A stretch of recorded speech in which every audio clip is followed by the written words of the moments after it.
Hey y'all, welcome to the Rockwell Farms Garden Show. I'm Mark. I'm Josiah. There you go, that's a lot better than that was pretty. Yeah, that was pretty good. Good and take. Today we're going to talk about some of your cabbage and kale. We're going to go to his secret garden, right? Yeah, we're gonna go to my corner garden here and gonna talk about what we planted in there. That he's so proud of. Yeah, I like it. Yeah. It looks pretty. And we have some questions. Yeah. So the first question, these are from customers that came in here to the nursery. How to make a conifer garden? What are the steps to making a conifer garden? Well, obviously using evergreens. Yep, using everything evergreen. Yeah. And just my advice on that would be doing layering, making sure your tall stuff is towards the back and kind of layered down with items. We did that the other time where we had skinny stuff and then fat stuff. Let's just go ahead and do another garden. Yeah, we could do that. Yeah. Okay, so we're going to create a garden for you. Yeah. Awesome. What's the difference between arborvitae versus juniper? Well, they're completely two different. Yeah, in my opinion, the arborvitae, first of all, has a lot less disease throughout. I think so. It depends on what juniper. A lot of you, okay, so they're talking about upright junipers? I believe like so. Your narrow one, tailored junipers. A lot of your junipers will be a lot skinnier, like your moon glow and so forth. All right, so we'll pull out some junipers and show them. Yeah, another difference is that your juniper can be a lot more drought tolerant in some areas. So if you know. That's right, and a lot of junipers that have red berries. They'll have berries to them. Yep. Bird attractors, and your arborvitaes do not. Yep. So, your arborvitaes are all right, so we'll take western cedar. We'll do that. And then I probably should have gone over this before the show. Yeah. Go ahead. Yeah. It's your fault. I just purchased a new home and I need privacy. What to plant? Well, actually, we just talked about junipers and arborvitaes. Those are great. So if you're looking for a screen, those are really great evergreens. Yeah, but we haven't talked about hollies that much. Yeah, holly's a great one as holly well. would be a really good one. Absolutely. And so let's talk about the Nellie R. Stevens holly and the Oakland holly. Oh, so we're getting some good material. Yeah. What's next? That it? That's it. Well, you had 4 customers? All right, that's fine. All right, so season slow down. Yeah. All right, let's go see. First of all, let's go see what Christy and Chris and Zach. Well, what is everybody doing? Lights. Hey, girls, what are you doing?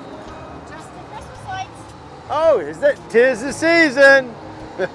All right, so when are we going to have Christmas trees? November 23rd. That's a Friday? Saturday. November 23rd, you can get them early, right? A week before. Woohoo! All right. Yeah, and garland and wreaths. Yep. Yeah. The whole 9 yards. Awesome. Chop, chop, girls. Okay.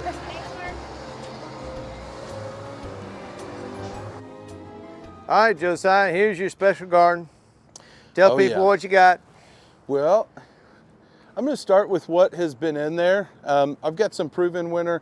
This is just amazing. This is the Oh So Easy double red that Sandy talked us into up there at PW. Oh yeah. And these are still going gangbusters. Remember, this is the second week in November. Yeah, these have not stopped blooming. If you look at this one over here, they've already had some really cold nights, but they are still going amazingly, and they have just Now, exploded. Josiah, have we had to spray these? No, for not at all. powdery mildew, rain disease? Not at all. Okay, that's one thing I like about the proven winter roses, is that they are highly disease resistant. Well, the other thing is that I want to start off with is these were those quart pots that we get in the spring. These were quarts? These were quarts this spring. This is how much growth we've had just from spring when the plant was about that big. I'm not kidding you. Okay. So, Oh So Easy variety, we're pretty pleased. Now, this is kind of where we test run things that we get in and want to show off.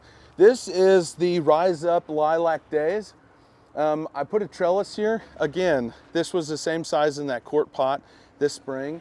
This is how much growth we've had since April. Oh my word. We got them in April, didn't we? Yes. Yeah.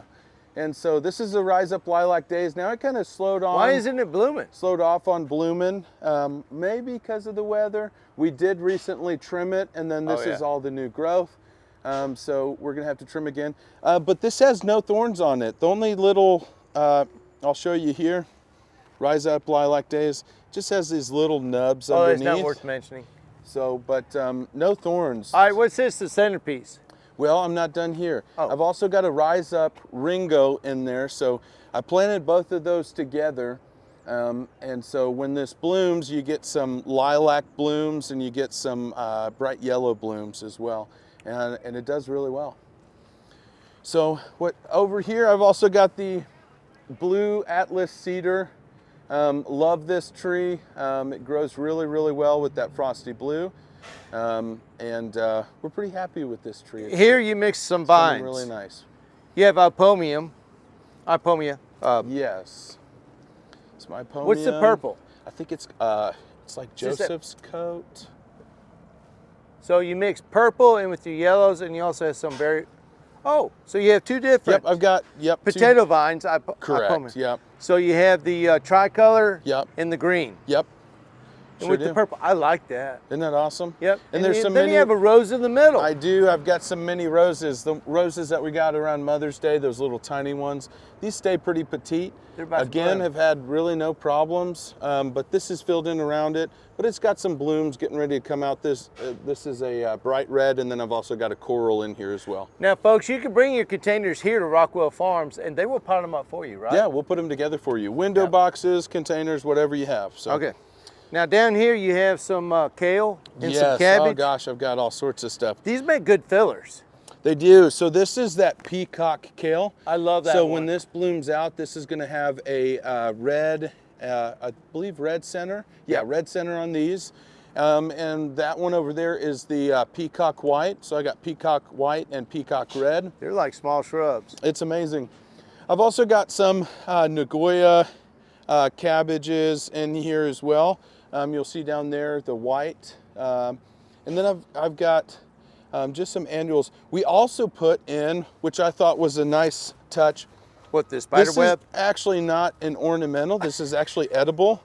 But we put red sales lettuce in here. Oh. To give it some color. And then the Dusty Miller brightens it up. Correct. I like that. And then you have coral bells. Coral bells. Perennials. You have Shasta Daisy back there. Now that one's called Blondie. With the coral bell? Yep, it has a yellow flower and it's still got some blooms on it. And but back here you have the canthemum, the Shasta Daisy. Yep, Shasta Daisy. Those were blooming. Yep. I'm surprised it's not blooming now. Another thing I want to talk about is bulbs. You can see we've got this pretty packed, but we've also got this packed full of bulbs. So we did for the spring? Yeah, bulbs are so easy. If it's packed, because they don't take a lot of space, you can fit those in virtually anywhere. If you've even got a ground cover and it's taken over the whole area, you can still plant within that ground cover your bulbs and have those pop up in the spring. So. And then you filled in with all the different pansies. Pansies and violas. Chris actually did that for me. Really? Yep, and she put some snapdragons here and there, so those will be coming up and blooming. See, this is beautiful. I mean, you've taken just a little corner, and when people park, they see this, and it's like gets them excited. I know it does me. I like it. Yeah. You did a really good job here. Well, thank you. I'm impressed. Royal Gold fertilizer that I use is Royal Gold Grow in here. We sprinkled that before planting. That's why your roses are so vibrant. You know what? Maybe so. Yeah. Yes. You can see, I'm telling you, you can see that one is already growing up into the building there. So Rise Up Lilac Days. If you've got, an arbor or trellis that goes over a walkway or something, that Rise Up Lilac Days is probably the best for that. If you're needing something that grows fairly fast and blooms, that climbs, that's a really great one. I'm really impressed by that Royal Gold fertilizer. Yeah, me too. Yeah, I'm glad. So they have their Grow, their Bloom, and Imperial Boost. What'd you use on this? Grow. Earlier in the season, we used the Imperial Boost and Grow because it's high in phosphorus and potassium. So we can really get good roots and blooms, and you can tell it's really made the difference. It has. Especially in those roses. And no disease. None. I haven't dealt with no pests disease whatsoever. or diseases. So if you have a healthy plant, pests will leave you alone. Yeah, pests are kind of like hoodlums, okay? Yep. They always go for the crippled grandma, The trap house, yeah. Yeah. I mean, really, insects always go for the weaker species. Yep. And when you have healthy plants like this, you withstand a lot of the insect damage. And even if you do have insect damage, you don't notice it because you can outgrow it.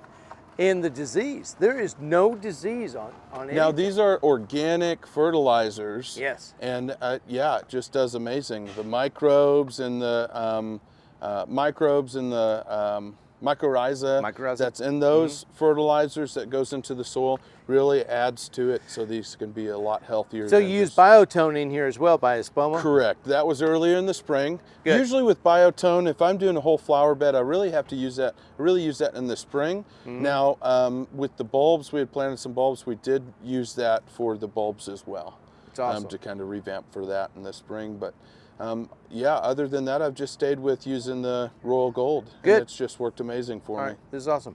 All right, so let's answer some of those questions that we talked about earlier. Yeah, let's set up some evergreens and what a conifer garden could look like. Cool beans. Okay. All right, y'all, this is the Chinese juniper. It is an upright juniper, and we had a question, what's the difference between a conifer, a juniper, and a arborvitae? These have a tendency to grow more narrow and more upright, the Chinese juniper. Your arborvitae will get wider at the base and then come into a pyramidal form. Yeah. So, and these also, I believe, are more heat tolerant, kind of like what Josiah said earlier. But pretty much carefree, plant them, and boom, they shoot up. Yeah. Both of them are really good for screens. These are just more narrow, wouldn't you say? Yeah, and the arborvitae kind of has more of a uniform shape to it. It's more formal. Seems, yeah, more formal. Yeah, that's a good word. Yep. Yep. All right. Where the juniper can be kind of sparse. What I've got behind me now, to answer the question we had earlier about good trees for privacy, if you're needing a screen up against the neighbors. This is holly. This is actually the Nellie R. Stevens holly. This does get around 20-25 foot tall here in our zone and about 12 to 15 foot wide. Look at the berries. Grow pretty fast, yeah. It does put on these red berries. Now, we're getting into the Christmas season. You saw them putting up lights up in the front. We make Christmas greenery baskets, and I'll be coming back here to trim some of this to put that in some of our baskets. But Nellie R. Stevens holly, this is a great one, provides great screen. Gets wide and tall. You know, our joke is that this is the tree you plant in front of your daughter's window. Oh, yeah. Because they're pokey. stickers. Yep. We've also got the oak leaf holly. I like this one. Oak leaf holly. This one grows kind of in more pyramidal shape, but it does get about 10 foot wide and about 15 foot tall. And the margins on it are a lot different. Yes. Okay. Oak leaf holly will be more pyramidal than your Nellie R. Stevens. I like Nellie R. Stevens because it grows very wide, very tall. Your oak leaf will be more pyramidal just in the way it grows. Yep. And it's more of a formal evergreen. And I really like the Nellie R. Stevens if you want to trim it and get a trunk on it. Those look really good, and they work really well. Okay, for, you're talking about like at Pinnacle. At Pinnacle, where you have the stem and then the bush on top. Absolutely, and we've actually done that to some of ours here at the nursery. Yeah, and given them a trunk and kind of a lollipop. Every time you do that, they sell. Yeah, they do. So, woo, look at these. All right, this is awesome. Come over here, actually. This is my favorite holly. It's you can have it as a standalone. Look at this. Now these are bright red. These are the reddest berries that you can get. Yeah. This is a Foster or Fostery holly. This one grows in really great shape. It's a little bit more sparse, but can be trimmed really well. This does get about 25 foot tall. Grows really fast as well, but a beautiful holly, really winter hardy. It has more berries than any other holly, yeah. And they're bright red. Oh yeah. Yep. So these are some great trees for that privacy. Now right behind you, this is the Leland cypress, also another very drought tolerant tree. I like this one because it grows about 20 to 30 foot tall, does get about 12 to 15 foot wide, but it just gives a nice, really soft, woodsy look. Hey, and these are the ones problems. You can plant them right close to each other, and you can create a hedge. Remember when we went to where was it? Cleveland. Cleveland. And it was like everybody thought we were weirdos, but I ran right up to it, and it was I don't know, probably 25 foot tall hedge. Yeah. They trimmed the sides. They had them close to each other. Yeah. It was beautiful. Awesome. It was awesome. So we highly recommend this for we also use this in our Christmas greenery baskets because the foliage is so beautiful. Yeah. Has really nice shape, a good color. So another beautiful tree nice to look and for healthy when you're doing a privacy screen. Back to We had already talked about the junipers, but those again, great for privacy, and the arborvitaes. What else would you say, Mark? Well, let's put together the conifer garden that customer had a question about. Great idea. Okay, good. Okay. All right, well, this is kind of a micro garden that Josiah has put together so that you can see how the colors and heights work up together. Yeah. And so go ahead, Josiah, take it away. Okay. Love this Vanderwolf pine. This is a Vanderwolf pine here. Kind of has that frosty, it's a different kind of green, isn't it? Yep. Really beautiful. I planted one of these years ago here in Northwest Arkansas. It got about, I want to say 12 foot wide and 25 foot tall. And so they put it close to their entryway. And they didn't touch it whatsoever. It was just gorgeous. Wow, yeah. It is one of my favorite pine trees. The blue-green works really well. And it grows really, really well here. Putting an evergreen garden together, this is one of my favorite topics. Yep. Because, you know, everything's brown and dingy through the winter, but then you have some color in your yard. And I think a lot of people forget about that when they're initially doing their landscape. They put in a whole bunch of things, and then it's all sticks in the winter. No life. I like the way that you did this together because you have your low stuff there, a little bit of height there, yeah, some color, and then your height back here, and then boom. So when I am doing an evergreen garden, or any garden for that instance, I like to use layering. So if you have a backdrop, or if it's up against a fence, starting with your taller items, going to your shorter items. But I also like to throw in some specimen trees. In this case, Colorado blue spruce, or the Vanderwolf pine, or any of the evergreens that we had talked about back there. Those are great. Those can be a great specimen tree, kind of having one planted off by its own or something like that. So this one and you planting did around it. So this one you did with the point of view where the camera is, sure, to where you have your low stuff, and then you have your stuff around it. Correct. Something tall in the middle.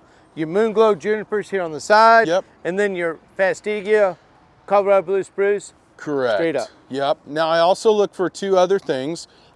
I want variety, so I want variety in color, but I also want mass planting, because it always seems to be with mass planting, makes much more of a statement. Now, if you have a smaller area, maybe you can't do as much mass planting, that's okay too, but still getting some variety in there. So you can see we've got some blue, we've got different types of green, like with this, is this a bird's nest spruce, is that right? Yep. So with your bird's nest spruce. It only gets like 2 foot tall and wide, 3 foot wide. Not big at all. Not big at all. 2 foot, I think, is stretching it. 18 and then inches. your sea green juniper. Now, keep in mind the sea green juniper can get 6 to 7 foot wide when it's fully grown and it spreads out. But these can be boxed. These can be trimmed. I do like the sparse look though on these, but makes a great statement. Sparse meaning fawn come out. Yeah, kind of sparse looking. Not congruent, more organic. Correct. Okay. Yeah, nice woodsy kind of feel to them. So this is a very much a tight knit plant, yes, and this one is more organic and. Yeah, kind of low mounding there, and then these are going to spread and kind of fill. And then some yellow. You got some beautiful yellow like your gold mop cypress. This is a beautiful plant. This does get about 4 to 5 foot tall and wide, fills out really nicely, but you have that beautiful yellow. And then in the front here, I've got a lemon burst arborvitae. I love that. Now this can be off on its own. We've had people plant a row of these. They're nice, bright yellow, and it just gives some really good, that chartreuse kind of color. Yep. But some really good interest. You can do a row of these, or specimen, or just kind of dappled planting through your evergreen garden. And back here is the moon glow juniper. Yes, another beautiful one. Yep, and they have pyramidal growth, and they're really narrow. Yeah. It only gets about 3.5 foot wide, and about 12, 15 foot tall. Yeah. So these are, you know, talk about narrow evergreens, and we focused a lot on narrow evergreens, because people have tight-knit spaces in their landscape. And that's why we wanted to show you some of these things, because you can have a lot of texture. Oh, that's the one I couldn't remember in that video. Yep, you were loading. I know. Okay, this is another one. We talk about Blue this one Arrow. pretty often. Blue Arrow juniper. See, I wouldn't say it before. If you don't have the space for this one, that's okay. This one only gets about, what, 2 foot wide? Not even. Not very wide at all. Yes. 2 to 3 foot, I think. Yes. And about 10 to 15 foot tall. So really nice, tall and narrow. If you like the Italian cypress, like we get a lot of people that move from California, we can't grow the Italian cypress here. Right. This would be another great option. This or Taylor juniper. And you can't grow the Italian cypress here, not because of cold weather, but it gets too hot. It's our humidity during the summertime, I believe. Gotcha. Yeah. Mm-hmm. Yep.